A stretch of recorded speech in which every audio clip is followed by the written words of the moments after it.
Now, this is theater. The curtain, the wings, and nothing but empty space, no scenery of any kind. An open vista stretching clear to the lake and the horizon. Now the curtain goes up at exactly 8:30, just when the moon is rising. Magnificent. Of course, if Nina's late, then the whole effect is lost. She should have been here by now. Her father and stepmother are standing guard. For her to leave the house is like escaping from prison. Your hair and beard are a mess. You need a haircut or something. It's a tragedy of my life.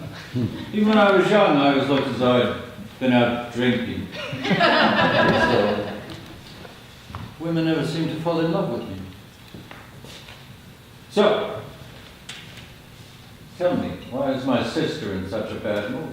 Why? She's bored. She's jealous. She's against me and the performance of my play, and that's because Nina's in it and she isn't.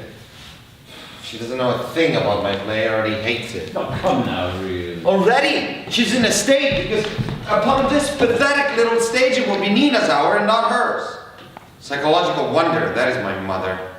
Unquestionably talented, brilliant, capable of falling to pieces over a book she's reading, of rattling off all the Nekrasov by heart, of nursing the sick like an angel, or try mentioning the name of Duze in her presence, and oh no, we must sing her praise and hers alone, yes!